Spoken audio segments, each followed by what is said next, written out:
Kelompok orang asing gila ini memainkan permainan kebenaran atau tantangan. Kepala botol berhenti di hadapan Stephen.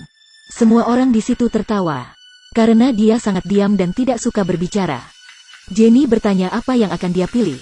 Stephen menjawab dengan terbata-bata bahwa ia memilih kebenaran. Siapa sangka Jenny menanyakan pertanyaan yang paling memalukan. Kamu paling ingin berhubungan dengan siapa di sini? Stephen memilih Joan dengan malu-malu. Ini membuat kekasih Joan tidak bisa menahannya. Dia merasa dia diremehkan. Jadi dia memukul Stephen dan memarahinya dan berkata, "Kamu benar-benar menganggap saya adalah udara." Lelucon ini sedikit kelewatan. Tapi siapa pernah berpikir karena permainan sederhana ini akan membawa dampak besar pada mereka. Setelah tamat mereka mendapat undangan untuk pesta di rumah Stephen. Tapi anehnya rumahnya tertutup dan seperti tidak ada orang di sana. Di saat itu juga asisten rumah tangga berkata pada mereka bahwa pestanya di gubuk kecil. Mereka datang ke gubuk kecil di hutan. Yang menyambut mereka bukanlah Stephen, melainkan adalah kakaknya Mike. Setelah masuk dia berkata pada semua orang bahwa Stephen masih berada di luar negeri.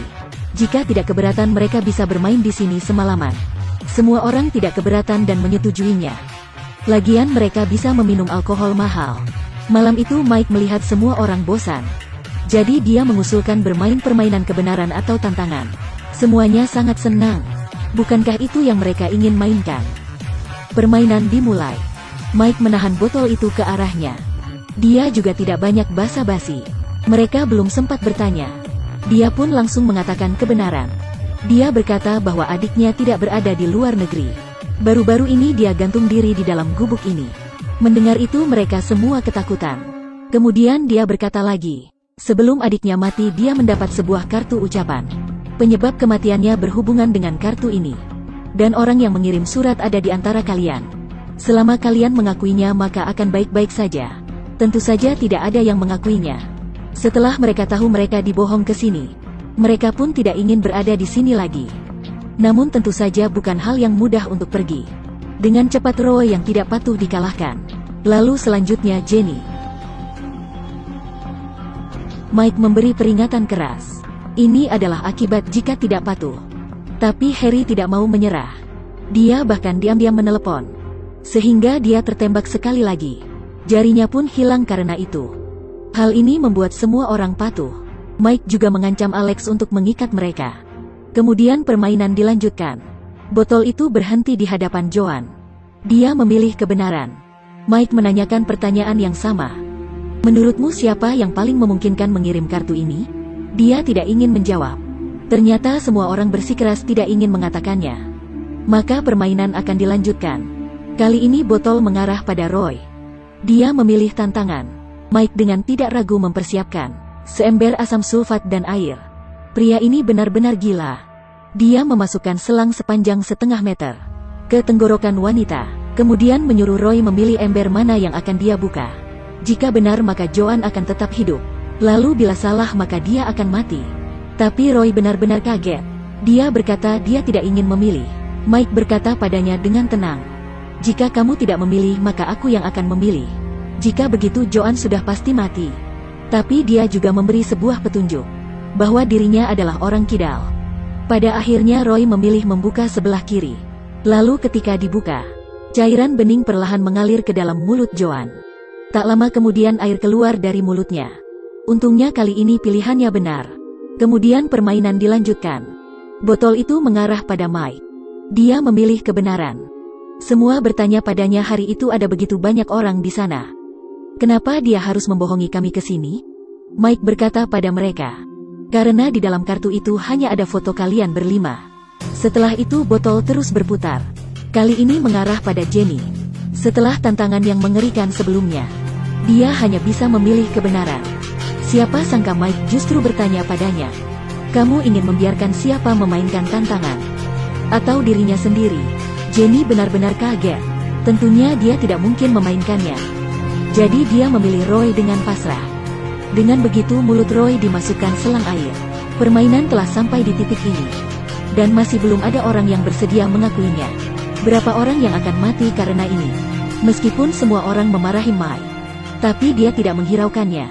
Tampaknya sebelum mengetahui kebenarannya, dia tidak mungkin akan berhenti. Kali ini giliran Harry yang akan memilih. Dia tetap memilih sebelah kiri. Sayangnya Roy tidak beruntung. Tak lama kemudian mulutnya mengeluarkan darah. Dan kejang-kejang dengan menderita. Kematian itu sangat tragis. Alex yang melihat di samping juga ketakutan. Apakah ini permainan yang dimainkan orang normal? Jangan-jangan dirinya akan menjadi yang selanjutnya. Jadi dia segera menyembunyikan sebuah pisau. Saat ini masih belum ada orang yang mengaku. Permainan terpaksa harus dilanjutkan. Dan saat itu ada seseorang yang datang. Permainan hanya bisa dihentikan sementara. Siapa yang akan datang ke hutan pada larut malam? Setelah dilihat itu adalah teman Alex. Mike menyuruhnya untuk mengalihkannya. Siapa sangka karena temannya merasa penasaran. Dia bahkan ingin ikut bermain. Tak peduli apapun yang dikatakan Alex. Dia tetap bersikeras tidak mau pergi. Melihat Alex tidak bisa mengatasinya, Mike akhirnya keluar. Setelah pertempuran beberapa saat, dia memberikan pistol itu kepada Alex. Dia terpaksa harus membunuh temannya. Karena dia tahu jika tidak melakukannya, maka dirinya pasti akan mati. Saat ini dia sudah terlibat. Beberapa orang di dalam rumah mengambil kesempatan sebelum mereka masuk. Joan menemukan sebuah gergaji, kemudian memotong lakban di tangannya. Tapi karena sisa waktu yang tidak banyak, dia akhirnya melarikan diri terlebih dahulu. Seorang wanita mengetuk pintu pada tengah malam. Sayangnya tidak ada yang menjawab. Di momen krisis dia tidak mempedulikan itu. Dia masuk ke dalam rumah itu. Rumah itu kosong dan tidak ada orang. Dia berjalan ke depan dengan berani.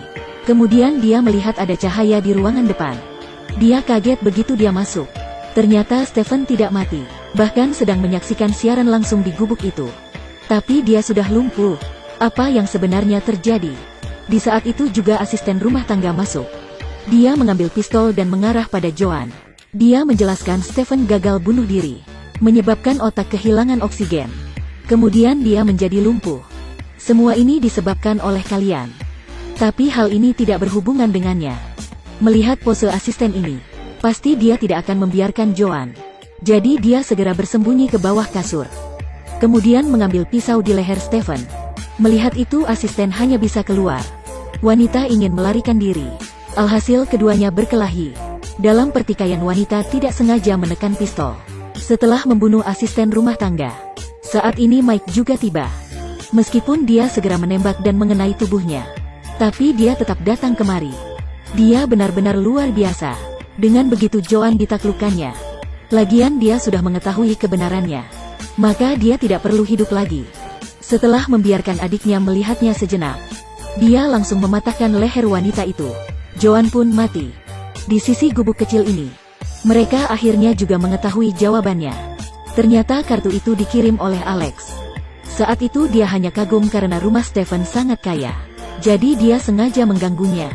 Jadi dia mengirim kartu mengejek jiwa Stephen yang suci. Tapi dia tak menyangka karena sebuah kartu, dia membuat begitu banyak orang mati. Setelah kebenaran terungkap, Jamie juga tahu bahwa mereka tidak bisa hidup. Jadi dia ingin memakan sedikit narkoba untuk mengurangi rasa sakit. Alex memberi kepadanya dengan tidak ragu. Alhasil jarinya digigit putus olehnya. Dia harus mencari teman walaupun dia mati. Jenny melepaskan lakbannya, kemudian mendorongnya mengenai paku. Akhirnya Alex pun mati di tempat. Di saat keduanya ingin pergi, Mike membawa adiknya kembali. Tapi kali ini wanita memegang pistol. Dia menembak dengan pasti begitu dia bertemu iblis. Kemudian menyiramkan asam sulfat ke wajahnya. Lalu mengikatnya di sebuah kayu. Awalnya saya kira semuanya akan berakhir. Siapa sangka Jenny seperti ingin mengatakan sesuatu. Jadi dia menyuruh Harry menunggunya di mobil. Saat ini dia juga mengatakan kebenarannya. Ternyata dia juga menjadi penyebab Stephen bunuh diri. Sebelumnya dia sudah tahu bahwa dia adalah orang kaya. Kemudian dia sengaja menggodanya untuk melakukan hubungan. Kemudian merekamnya. Dan menjadikannya sebuah ancaman. Berharap bisa mendapatkan banyak uang dari sana. Tapi yang tak disangka adalah Stephen takut ketahuan. Jadi dia memilih bunuh diri. Dan Jenny mengatakan itu semua. Ini sama saja adalah penghinaan kedua kalinya bagi Stephen. Sebagai penganut agama, bagaimana dia bisa menahan itu semua? Jenny juga tahu. Jadi dia memasangkan sebuah bom waktu di tangannya, agar dia memutuskan sendiri. Kemudian dia pergi meninggalkan gubuk itu. Tak lama kemudian terdengar suara ledakan. Film ini berakhir di sini. Saya pikir orang yang tersisa kedepannya tidak berani memainkan permainan ini lagi.